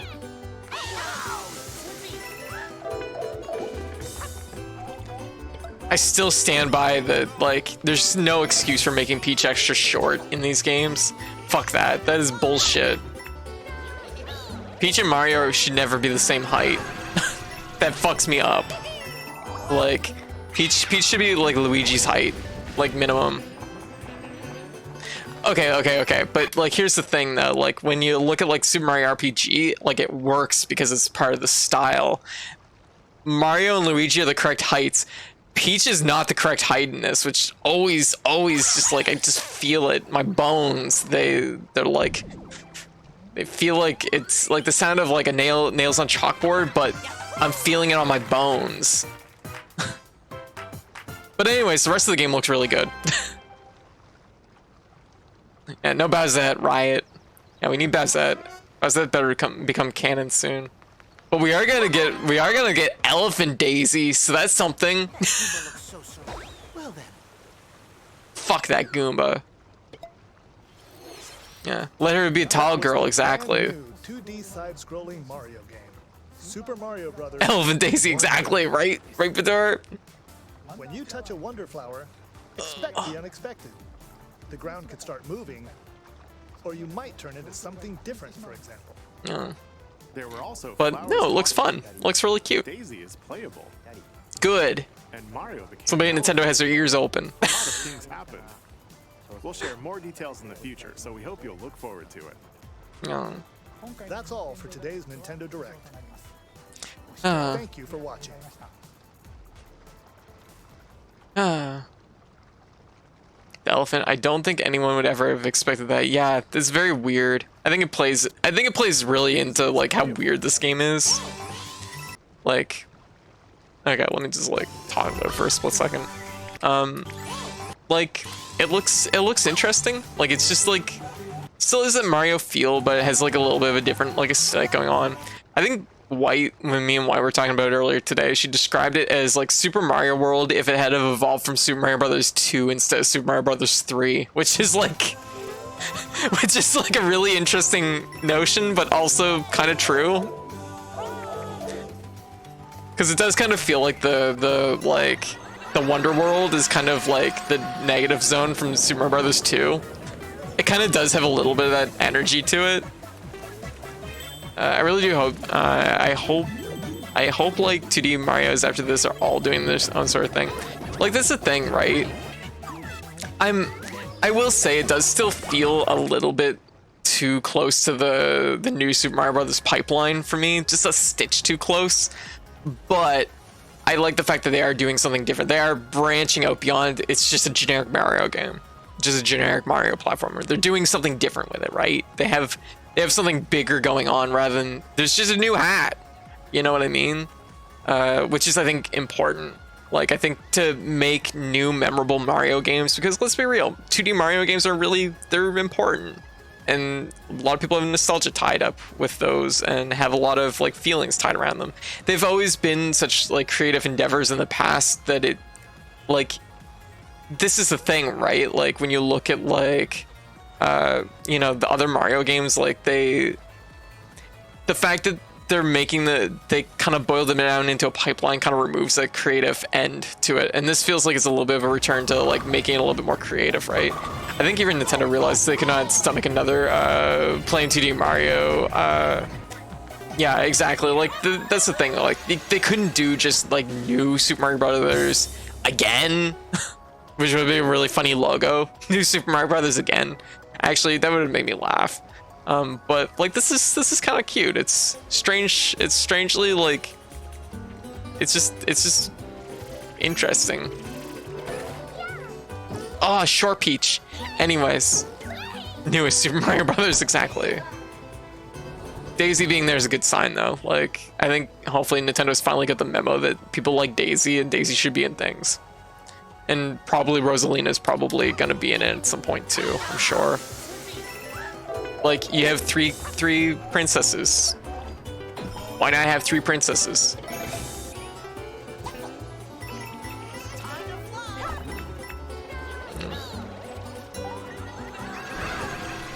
Oh, that's kind of a smart idea, having like group power-ups. If that's what that was.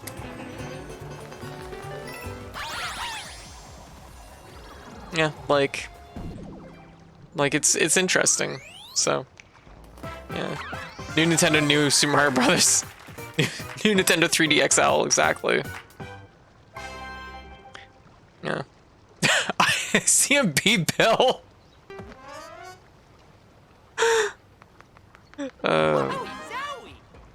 Daisy's now distinct from Peach, and people want to pick between the two. Yeah. I'm mildly interested. I want to see the Mario Universe's Land of Oz. Yes. That's actually like a lot of energy it captures. Is it kind of has a like Oz feel. Kind of like you look at the backgrounds and it kind of has like a Yellow Brick Road energy to it. You look at the big map.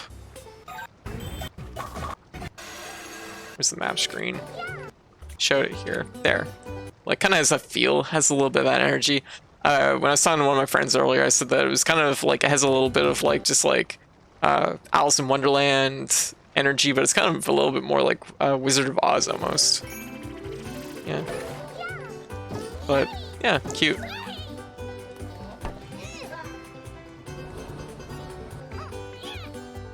I will say Bowser's like giant, like floating face fortress. I don't know if I like that. That's a little creepy, but it kind of works with the weird aesthetics, so I guess that's fine.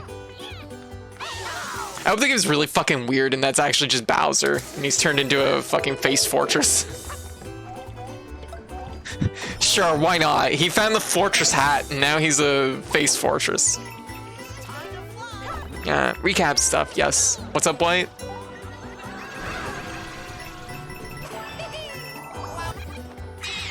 Oh, that's the other thing that I wanted to point out about this game that I do appreciate is I know some of this is probably just for the trailer, but like Mario's animations, like they've looked at them, like look at how characteristic they are. Look at how long his leg stretches in this one frame just to when he jumps off the thing. Like they're playing with the animation, they're making the animations really snap and pop, right? And that's really sharp. Like that's something that like they're playing to the 2D look of the artwork, the original artwork, but also like they're giving like he has like lots of character. Look at how happy he is. He's not just like falling down like without any expression. You know what I mean? Like he's really, yeah, it's not static. Like he has interesting like lots of character into his movements, which is great. Like that's what you want to see, right? And that's something that like, you know, adds to like I think the charm of this game, right? Like yeah, I hate mobile games that have made me see multiple in-game currencies as an immediate warning sign. Yeah, I mean in this it isn't, but I mean, you know, you're just collecting the things, but yeah, I know what you mean. But yeah, so like generally optimistic. I'm down. It's been a little while since we had 2D Mario platformer. They're doing something interesting with it. We got wiggly pipes. What more could you want, right?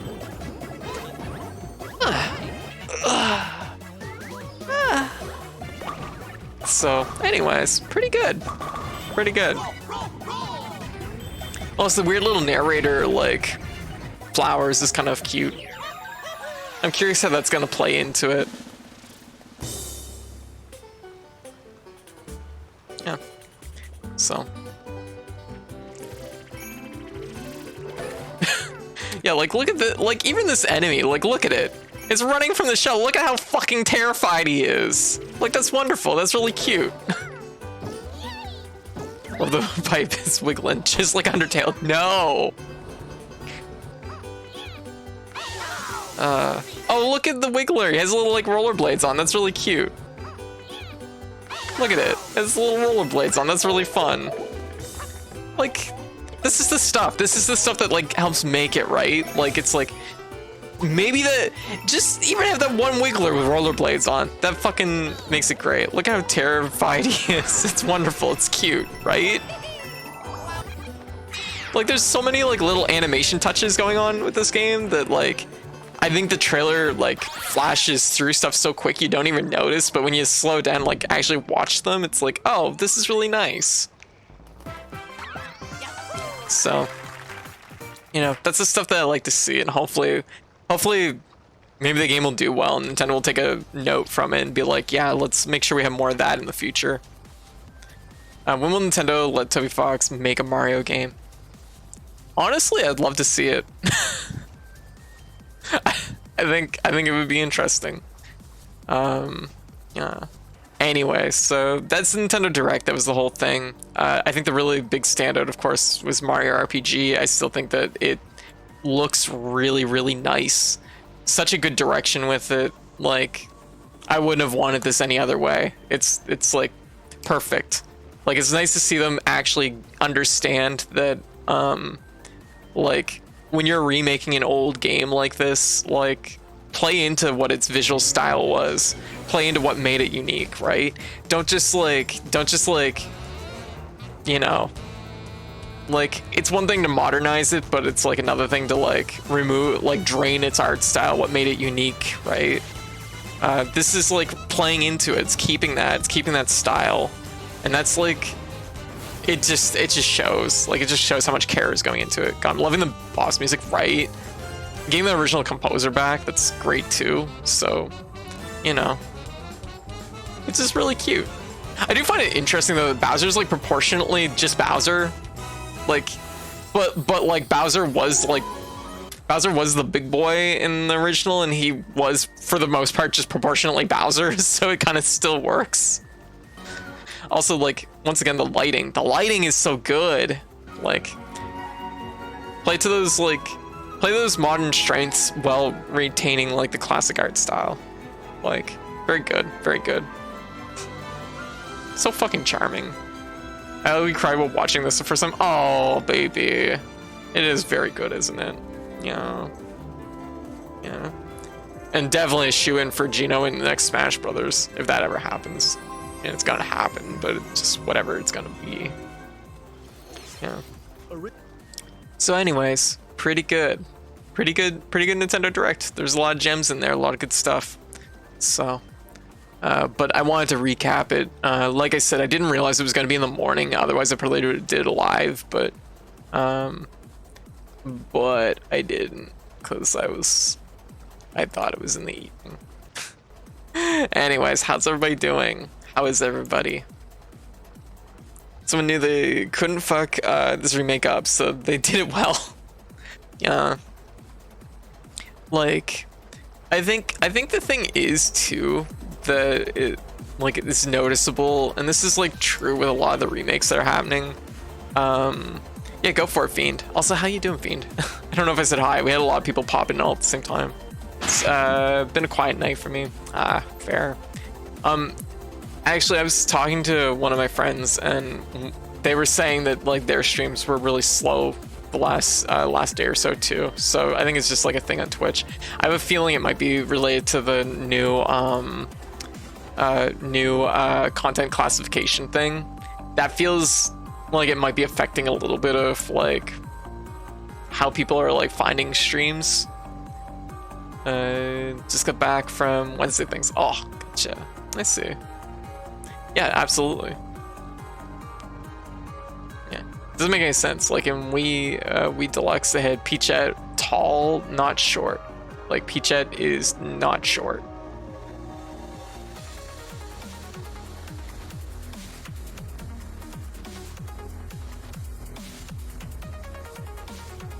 They said it shouldn't affect analytics, but it wouldn't put it past them to fuck it up. Yeah, it feels like something's off, because like even when I was looking for a raid last night, I noticed that people that would normally pull in the hundreds were pulling in the 50s, and people that would normally pull in the 30s, like 50s, were pulling in the 30s, and it was just like everybody was down. I'm like I don't normally stream on Tuesdays, but I don't think it's normally like this dead.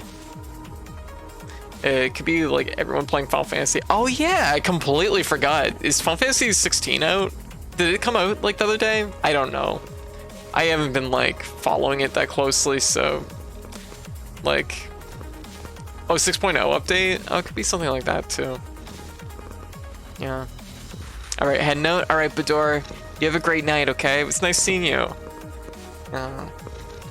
Came out today, didn't it? Did it? Oh, okay, that's probably a lot of people getting midnight launch then. Probably what it's been. So they've been out playing that.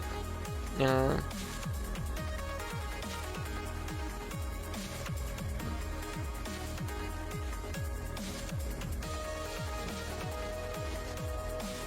Wait, what did you link me this for? Why? I'm supposed to. Oh, is there. What? Why? It's Street Fighter 6, Diablo 4, and other games out, so yeah, it could just be a lot of people busy. It was just strange because like last week was fine, the weekend was amazing. I mean the weekend was obviously unique because it was like the Pride-a-thon. You linked me Live Alive for some reason. Gardrick, I didn't say hi. How you doing? I streamed today and I had 2 viewers, not enough data. Fair. Just pointing out that Live Alive is on sale. Oh, is it on sale? Oh shit, it is. 30% off. I'm kind of waiting for a Steam release, honestly. Because I mean, it just feels like it's inevitable. Yeah, oh yeah, the Steam release already happened. Already exists. I'm waiting for a sale on that one. I just don't go anywhere, so like the incentive to have it like portable isn't that high for me. I streamed today. I had 2 viewers. Excited for this weekend. Oh, what you got? What's on the docket? Anyways, how's everybody been? How's everybody doing? Hope everybody's doing well, and I hope everybody didn't mind the recap. I just felt like it would be fun to go over it. Get some friends to meet up for I was gonna say Street Fight Pride, which is very funny, but I have a feeling what you mean. Yeah. Oh, very good. So you're going to Pride? Very good. Very good. Very good. Yeah. Just contextually, because we were just talking about Street Fighter 6. I love Street Fight Pride. Yeah. Switch is for me to be able to play games in bed with a cat laying on my chest. That's legit. Yeah. Not gonna lie, I'm disappointed I missed the recap. Seemed like a fun idea. Yeah, I will have it clipped out just to hang out, talk about it. Nobody has do any Street Fighter Pride agreed. Hopefully not. Yeah.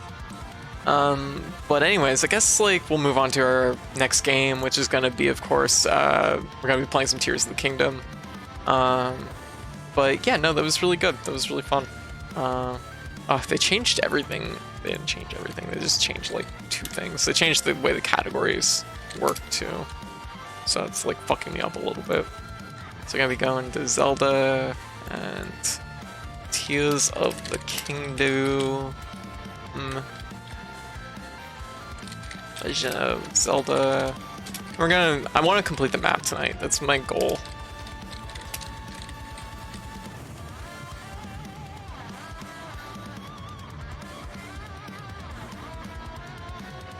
There we go. The other reason I have a Switch is so I can go over to another Switch owner's home, pop my Switch into their dock, and force them to play me in Blaze Blue. Oh, that's fair. Hope nobody has doing. I just noticed my dashboard was rearranged. It says some Twitch update, probably. I don't know what they're doing. They're doing weird things.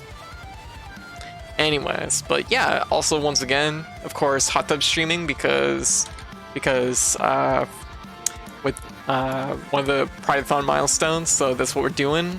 You have 10 days of hot tub streaming. I'm probably gonna like alternate though, back and forth. We won't be doing hot tub on Friday and probably not on Sunday. So we'll move some more hot tub next week. Yeah. But yeah, so I'm trying to think if there's anything else in the direct. I really should look into Mario Kart 8. I think it would be just fun to have it as an option. But yeah. Anyways, so I think it's time we switch things up. So I'm gonna just be a moment. Yeah, the employees are adorable. Thank you. Yeah, I'm like safety first.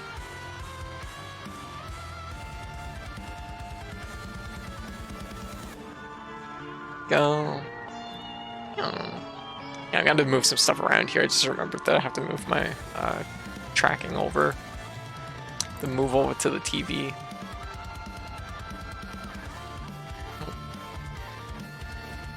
So you'll have to just bear with me for a moment. Oh, my computer's decided that it's gonna take a minute. There we go. I think it has something to do with that hard drive. Blaze Blue and Screen Cheat. Oh, Screen Cheat's really good. I really like Screen Cheat. I haven't played it in a long time though. Strangely enough, you'd think it would make me motion sick, but it doesn't really bother me too much. There's like a tap out point, but it's not like right away. Yeah. Okay, gonna move my stuff over. Yeah.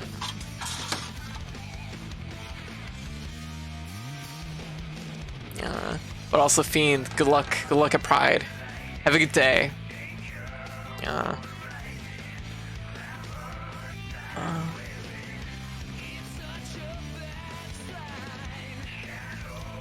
What am I looking for? Fuck.